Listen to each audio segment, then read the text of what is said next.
The Saudi Arabian Pro League is making the headlines for its big money transfer. Cristiano Ronaldo joined them earlier this year, and now names like Karim Benzema and N'Golo Conte have joined them in recent time. Now, Manchester United former captain Gary Neville has called on the Premier League to ban the transfer to Saudi Arabia until and unless it's established that these transfers are not damaging the integrity of the sport. So should Premier League ban the transfer to Saudi Arabia? That's what we are going to discuss in this live. Hello and welcome to WION Sports Extra. I am Nikhil Mathur and I'm joined by my sports editor Digvay Singh Deo and by my colleague Vidur Kathuria. The Saudis are taking the world of sport by storm. You know, this happened when the Live Golf and the PGA Tour thing happened, and when Live was even announced, there were these questions about blood money and sports washing, and now this football thing is also going similar to that way. No, I think we need to make a distinction about what's happening in football. So they have the money. The reason we need to explain why Gary Neville made this statement. So it's now emerged that the Public Investment Fund, which is Saudi Arabia's bottomless pit of money, which bankrolled Live Golf, which has now entered into the agreement with Newcastle United, they own a stake, or they have substantial investments in Clear Lake Capital. Now, Clear Lake Capital is the parent company which bought Chelsea. So what's happening there is, suddenly there's talk of Hakim Ziyech going and Khalido Koulibaly going. He just came there last season, didn't he? Conte is already gone. Conte is already gone. Mendy is also going. Okay, Mendy. So the players which are going from a Chelsea-owned club to another club in another part of the world, which also have the same sort of owners, co-owners such as Chelsea. That's what is raising the red flag. A, there's already speculation about the role of Al Rumayyan, who is the head of the Public Investment Fund, who's now been summoned for a Senate hearing as well. He's also the chairman of Newcastle United. Yeah. Okay?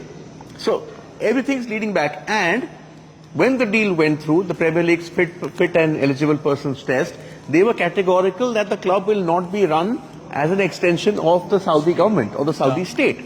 Now, this is all coming forward. The third link here is that the PIF has taken over 4 of the leading clubs in Saudi football, which is Al Ittihad, Al Hilal, Al Nasser, and one more. Yeah. So effectively, what is happening in that league? The questions are, will we see the same amount of money being splashed like we saw in that now defunct Chinese league? Yeah. The people went massive. We saw it in Russia, Anzi Makalacha and all those clubs. Yeah. So much money being spent, and then they all went boom. So what is the integrity of the Saudi Pro League, where one owner owns 4 of your top clubs, and these are the clubs who are paying top dollar to attract players? Now this is very confusing. It's like a pack of cards, a jigsaw puzzle. That's what is confusing. The onus now is, in my opinion, on the game's governing bodies to unravel this mystery. So right now, like ethically it's wrong. You can clearly see, 4 players, same owners. How do you look at it? But right now, and also Saudi Arabia, the financial fair play rules don't apply there. So how do you look at it? It's actually, very unclear as to what the process to go about this is, because UEFA don't really have any right to sort of investigate matters that are transfers to Saudi Arabia. That should come under the Asian Football Confederation, AFC. So we're not really sure on what the future steps are. Gary Neville is concerned about the nature of these transfers, obviously, but he's also concerned about the outpour of talent from the Premier League that we're seeing towards Saudi Arabia. That is Jamie Carragher, of course, who is Gary Neville's partner broadcast partner.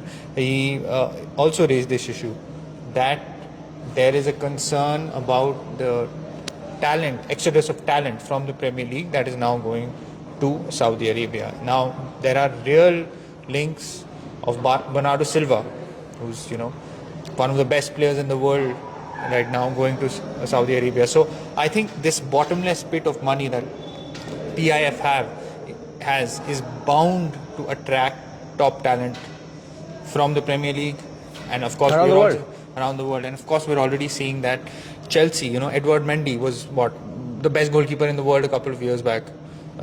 Conte was the best midfielder in the world, defensive midfielder in the world. But both of them not exactly in the same form. Yeah. So, but I have a different question. One second. Yeah. So, is it also because they feel threatened that they're making these statements? I'll tell you why. Yeah. Because the Premier League has operated on that model. That we have the money, we will draw in the best players from across the world to play here. At the cost of the Dutch league, which has essentially become a feeder league. I mean, when I was growing up, the Dutch league was one of the top leagues in the world. I mean, Ajax, PSV, Eindhoven, Feyenoord. Then came the Italians. But all these leagues suffered. So effectively, Italians used to attract the best players, not the Premier League. Over the last 10-15 years, this Premier League has become this behemoth. Today, the same model. I mean, what was that Deloitte money list or the UEFA list we did a couple of months back, which showed that the Premier League, Chelsea alone spent more than all the clubs in Europe together. Yeah. And all the leagues in Europe together. In the last two transfer windows. So that shows the power of the Premier League. Today, if there's somebody who's got a bigger bank balance than you and isn't sort of bound by financial fair play. No, but that's the thing. So Chelsea is already on the radar of the financial fair play group. They were already in September. They were already put on the radar, and now. No, but in the case of Chelsea, the reason they'll get away was because when the sale happened, the sale was 2.5 billion, but there was a commitment to spend that much as part of the sale. They've been also very smart. No, yeah, that's true. But now with these 4 players, Chelsea players, going to the 4 clubs that are owned by PIF, they will also balance their books. So in a way, it helps them as well. So I know these are loopholes that these clubs are, finding and getting away with the FFP regulations. No, but City have done that very well. Right? One of the reasons City had the City group of clubs is because they could transfer players here. Remember, Lampard went to New York City, then was loaned back to Manchester City. But it was very clear that these clubs are owned by. And that is the model that now the Saudi clubs can also use. I mean, yeah, but they haven't. Right now, PIF says that we don't have any direct, control over Chelsea's ownership. Yes, but they have direct control over the 4 clubs in the Saudi League. And Newcastle. And Newcastle. And I mean, Cristiano Ronaldo. Loan move. Win the Champions League. Now that Messi is going somewhere else. Yeah. So, I mean, yeah. But how? No, but as I said, the onus is now on football's regulators. In this case, there's no independent regulator in the English football, but FIFA is there. But will FIFA take action against, say, someone like Saudi Arabia who has the money, who wants to bid for a World Cup? Who is hosting the Club World Cup? Regularly, there are other events also that are lined to take place there. Formula 1 is there, and we made a list. I think there were 4 5 big events. No, but even football events. Yeah. And they are. Saudi Arabia is a big player in football now. Yeah. Okay, they didn't get Messi. Because he chose not to go there, the money was there. But as you said about the Chinese league and there are Russian leagues, they all. One second, if you say. The other player in this is the Asian Football Confederation. Why should they react? What did the Asian Tour do in golf? The Asian Tour suddenly aligned itself with LIV, got an investment of $300 million. That's great for a very small tour, which is sort of a feeder tour to the European Tour and then the American PGA Tour. They were very happy with this deal. So why should the AFC suddenly have a problem with what's happening in Saudi? Because it's the AFC Champions Trophy which is going to have Cristiano Ronaldo, Karim Benzema. Yeah. What is sort of a setup for the other big powerhouses is a windfall for this. Just imagine the kind of money the Asian Football Confederation makes from selling broadcast rights now. Yeah. True. Cristiano Ronaldo in the Asian Champions League, who would have thought? Cristiano Ronaldo playing in India. Yeah. Can happen, right? It can happen, yeah. A home and away game? Yes. So yeah, I mean, these are small bodies and they will definitely, as you said, benefit from these big players coming to the Saudi Pro League. Yeah, but I think also the pure footballing threat, there is definitely now that Gary Neville is saying, because the power of the Premier League is now under threat. And the Premier League, as I mentioned, came into... No, but their rise in the 90s, what were... Basically, the essence of it was because they had all the money. Yeah. They could attract the best players in the world. And this that's is what post-2010. Yeah. Yeah, well, that's when Premier League really I think become the best in the 2004. world. I think But once the it's- Chelsea takeover happened, Abramovich and then Man City and the Robinho deal. Yeah. And then United were already this behemoth who had the money. Liverpool, Arsenal, okay, they could compete because then the rights, the broadcast rights started kicking in. The Premier League's overseas rights, and that Which was started- $3 billion dollars. But this process took a really long time. The point of 15 the years. rebranding of the Premier League was because they would create the best league in the world through the broadcast deals, etc., etc. But Chelsea and Manchester City built their success on money. Let's be honest. You know, PSG. yeah. So and there is an element of hypocrisy in what Gary Neville and Jamie Carragher are saying in terms of the footballing threat that they're facing. But We got Emmanuel Limo says best players are being taken. Well, it's a market. It's called a transfer market, right? But is it good for the game? Like the power structure of football changing? Do we see that? Of course, you can't say it right now because only a handful of players have gone. But in the future, if this continues to happen, then you could have a scenario where you have. But why isn't it good for the game? That's what I'm right, saying. Yeah. right now, I'm asking the question. all the Is it money, good like for the let's game? be fair, let's talk about the IPL. Everything in the world cricket revolves around the IPL. That's not good for the game. yeah, the power is distributed. That's better for the game. But that's what my point is. Like as you No, mentioned, hang on. Is this the European Super League in a different format? Yeah. Let's look at it that way. Yeah. It's definitely, if players continue to come, it will be a rival to, say, the top 5 leagues in Europe because you have star power. You have people who would want to watch these matches, international fans.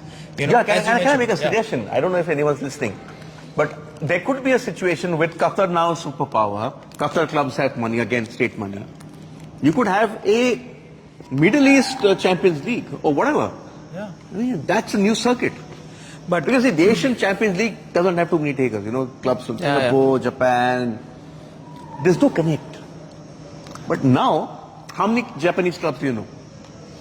Couple. Vissel Kobe. Vissel Kobe because of Andreas Iniesta. Yeah. No, okay. North Korea, not too many. Not too China, not too many. Singapore, not too many. Can't name. Yeah. And then you suddenly have Al Ittihad, Al Nasser, Al Hilal, right there. Yeah. Al Saad in Qatar. It's because of Xavi. Xavi. So, yeah. No, but my thing is, as you mentioned, the Russian Pro League, the Chinese Pro League, I think you need young talent. Let's take example of ISL. The difference there is, in the Russian league was not state-backed. The Chinese league was not state-backed. It was encouraged. The businessmen were encouraged to invest there, but it wasn't financially viable. Here, the state owns it, right? In the case of the Saudis, and sport is a tool for them. Yeah. To completely diversify their portfolio from oil into all this. One of the reasons they say getting into golf is because they have 1,500 kilometers of coastline. Just imagine if Saudi becomes the epicenter for golf, all of Europe which comes to Dubai to play golf could shift to Saudi Arabia to play golf with similar temperature, especially in the winter months, right? But I think That's the longer vision. But I think what would be a game changer would be if they are able to attract players at their peak. Because Ronaldo, Benzema, Ruben Neves at his peak. Ruben Neves and Bernardo Silva are linked, but maybe. I think we have to make a Yeah. distinction between Bernardo Silva and Ruben Neves. Ruben Neves is a Young high-level 26-year-old player, but Bernardo international. Silva is a top player. Yeah, exactly. No, but hang on, they both play for the same national team. Yeah, They're Both are teammates. internationals and 26, Wolves 27. captain. But that's the thing. If they are able to attract young players, I think then it's sustainable in terms of the quality of the game. Because Ronaldo and No, but Benzema. what do you mean sustainable? The Saudis aren't looking at it as a sustainable project. For them, it's about attracting. You mentioned the ISL. The ISL first season had Trezeguet, had Del Piero, who are 40. Once you have immediate success, that sets the platform for sustainability in the future. So that is what they're looking at. And plus, you mentioned all these leagues. The Saudi league has Cristiano Ronaldo. Let's not forget. Doesn't matter how old he is, or doesn't matter if he's washed off, if people think he's washed up. He's Portugal scoring goals for captain. Portugal. He's He still scored a Portugal 200 captain. match, he scored a goal. And plus he's Cristiano Ronaldo. So, they have Cristiano Ronaldo. Let's just make that point. And who knows? Jordan Henderson, Harry Kane. Listen, you want to go, you go. The money is there. It's like playing FIFA on PlayStation. Yeah. On that note, let's look at a poll. That's a good note to end. Should Premier League ban transfer to Saudi Arabia? 56% say yes, they should ban. These players shouldn't go to the kingdom. Premier League fans. Premier League fans. And 44% say no. Let the sporting bodies have a go at it. Interesting. So what do we have on our show at 6:30 p.m. IST?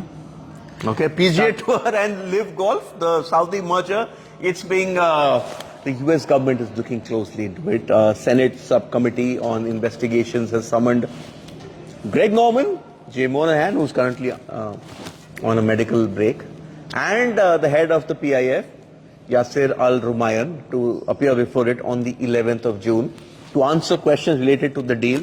One reason I think it's a good decision is because at least we'll get to know what's going on. Exactly. The players don't know what's going on. John Rahm said yesterday he had no clue what's going on. Adam Scott said last night nobody still knows what's going on. And That's there. Yeah, there's some good news for Barcelona fan. Treble-winning captain of Manchester City is heading towards the Catalan giant on a free transfer. But can they register his wages? I mean, yeah, they had some discussions, and I think they will. Yes, Otherwise, he wouldn't. And Tennis. For me, the story of the day: Roger Federer making an appearance at Hala. Wow. Just goosebumps, no, seeing it there. Yeah, just on a seeing grass him court. anywhere. You know, On a it grass reminds court. me of his appearance at Wimbledon Last last year, the Parade of Champions. Yeah. It's wonderful. Just seeing him, on any grass court is wonderful. And of course, USA Women's The World World Cup Cup champions have named their squad. Star players Megan Alex Rapinoe is Morgan there. and Megan Rapinoe, who's 37, still going very strong. So they will, of course, Fourth World Cup for both of them. fourth World Cup for both of them. They will be going for their third straight World Cup title. They are still favourites, and we take a look at the squad they have named, and all that and much more. And Brendan McCullum saying, we'll go harder. So yeah, that and much more on our show at 6:30 p.m. IST. Thanks for tuning in.